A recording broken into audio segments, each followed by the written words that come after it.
Should we stand like this? This is such a good team. Feeling a lot of love in this room. Teamwork. Hold me across. Yeah. Okay. Absolutely. It's a strong opening, right? I am telling you, a company I found one time, I was on the edge of them, they told me they went to a trade show and 4 of them slept in one room.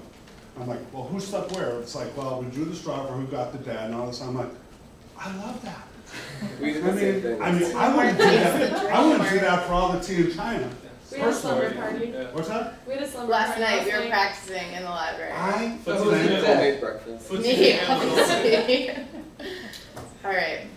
We'll get to Slumber it. parties are good. You should slumber it.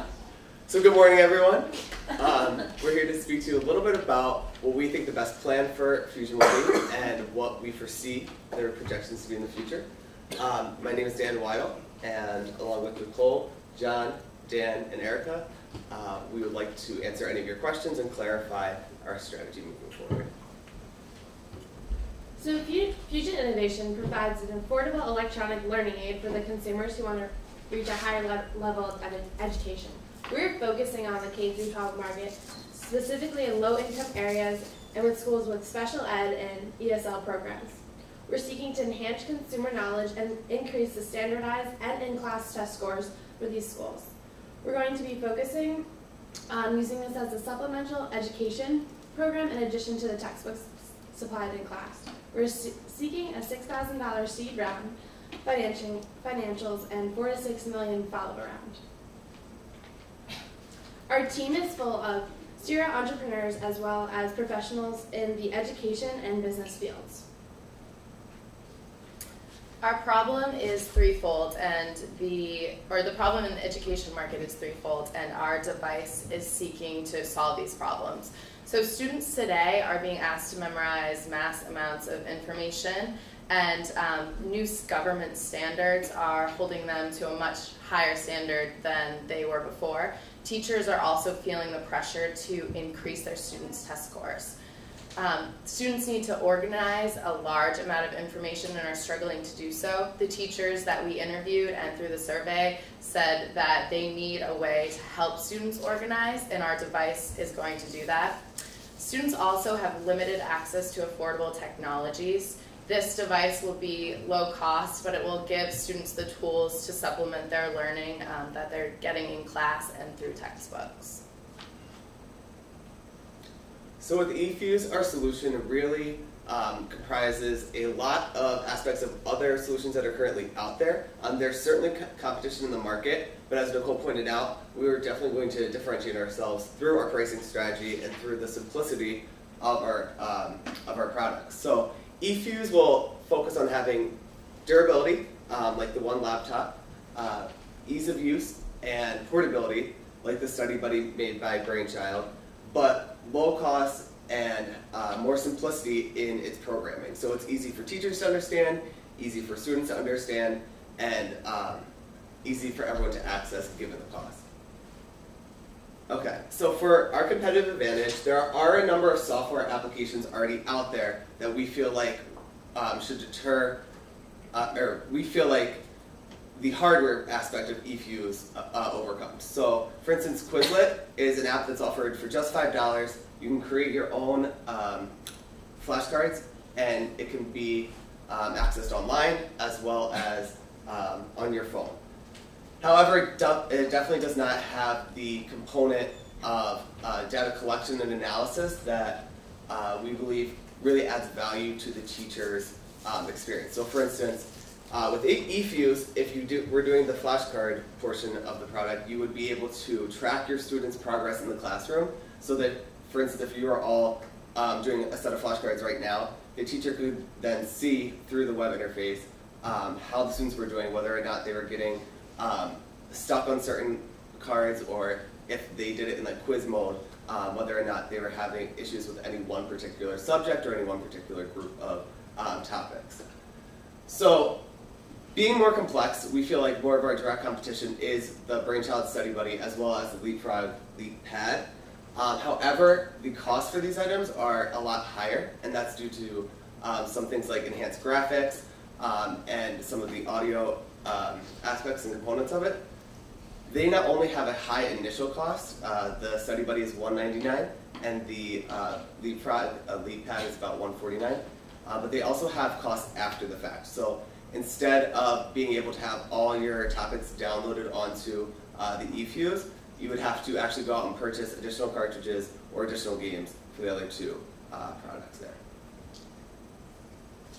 So we believe that this is somewhat of a complex idea, and that although a lot of these other companies are really going out and either targeting consumers directly, you may have seen the LeapPad commercials, or consumers through direct sales, they actually need a pretty complex inbound marketing system as well. So in this part of our promotional plan, we hope to reach out to people that are looking actively for information about educational mobile enablers and are seeking for some sort of low-cost solution in the classroom. So through things like search engine optimization, creating a blog, creating a center, an area where people can interact with this type of discussion and find information and case studies and things like that. We believe that will initially bring consumers in, and then we will be able to look at those leads and connect with them on a more personal level, explain the product through things like webinars, and reach out to them in that way. So obviously this requires outbound marketing as well, and we believe although there should be a little bit more emphasis on the inbound marketing, the outbound is equally important, especially in the beginning.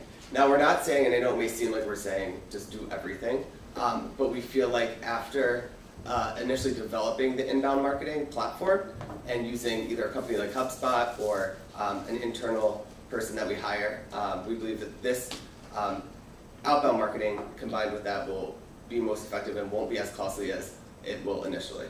So for print, we think that we should do a few ads in top educational journals. If those ads are purchased initially and together, you can negotiate some better rates. And they oftentimes include some placement online as well. Corporate identity printing, so those are basic things like your cards, like your company flyers, your company letterhead, things like that. Email advertisements, so as part of our, in the other section there you can see, part of our strategy is to do trade shows.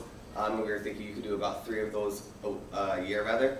And at those you oftentimes have access to email distribution lists as a result of your participation. So we were hoping we could capitalize on the inbound marketing strategy as well as the contacts made at those trade show booths in order to send out multiple email campaigns. And then finally the online with search engine optimization, social media, websites, and so on. So this is just a brief overview of our budget for year 1. As you can see, it really breaks down everything after, or including the outbound and inbound promotional strategies, and it totals about $88,000.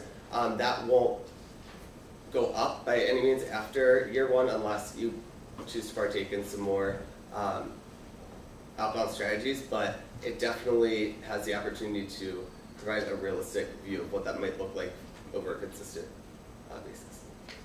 And these are just some advertising costs and readership information.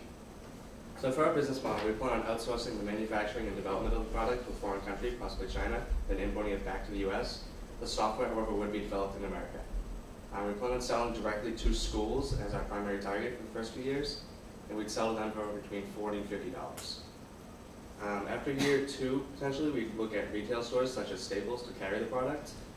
And then we would also get continued revenue from product extensions such as offering different colors, different languages, device cases. We have downloadable apps for the product. We'd also look to collect revenue from website advertising on the site itself. So in light of Thanksgiving being just around the corner, let's talk turkey. So here are our projected income for the next 5 years. As you see here, we have the profit margin highlighted in green, and in tan we have the cumulative profit over that period of time. So in year 2 we're projected to break even, and by year 3, as an investor, you would see return on your investment of 282% by the end of year 3. That comes from the $2,296,000 that we would cumulatively have accomplished by year 3. And then we just take out our initial investment, which brings it to a total profit of about $1.7 million by that time. Here's our P&L, which we can look further into in the Q&A session if you want to do that. and are asked, we're seeking $600,000 to fund our initial opportunity. That covers the costs of finishing the design, finishing the prototype, developing the web platform, and doing additional research and development.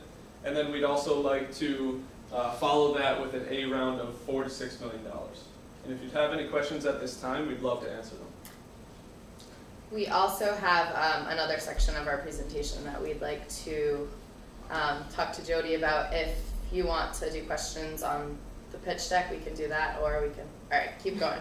Okay, so we have some changes and recommendations based on the existing competition landscape that, that we found. There's a lot of learning software, planner software, and learning devices out there. The major competition in the learning segment of the market includes the Brainchild products. We've identified those as our major competition given their functionality and their adoption rate. The Kineo, which I think we've discussed, and the Study Buddy are their two products. So based on these products, and also I think you're familiar with the One Laptop program, and we can discuss that further in the Q&A if you'd like. But we believe there are additional specs that are necessary in the product to make it competitive in the market and useful in the classroom. To name a few, and I think that this is not an all-inclusive list, and we don't necessarily need to integrate every single recommendation in, but these are some that we think are important. A touchpad screen, so we make it a little similar to the iPad. Audio and video capabilities, this would be particularly useful in the ESL learning, so the language and pronunciation can be heard by the student. Connectivity, which means that Dan and I could be standing next to each other and we could be sharing our information, playing a game together, or doing flashcards together. Wireless networking, we feel this is important just given modern day technology in the classroom. Students are given access to the internet, and in most cases, and every school has internet access, so just to keep up with the changes. And we need an extended battery life, which I think you've looked at, but that's just really important, durability and battery life in the classroom. Headphone and microphone capabilities, so the student can speak into the device and then they can hear the device without having it out loud. And then a flash drive and USB, maybe a student doesn't bring their device home every single time, but they can bring the information and use the website interface. So there are some implications to these additional specs. Obviously a higher price point. We do believe that you can keep the price low because just given the technology on the One Laptop, it's $100 and it has all those functionalities we just discussed. And the way that they sell the product is through grants and the government buys it. So we believe that we can still keep the cost pretty low. The product is going to be more sophisticated with the Wi-Fi and connectivity. It will also be more useful and relevant in the classroom. It will allow you to compete in the educational device market, so we can still compete against Brainchild. And we might even have a competitive advantage because it's cheaper, but it still has some great capabilities. Increased marketability and increased target market. And now, if you have any questions, we'd love to hear them.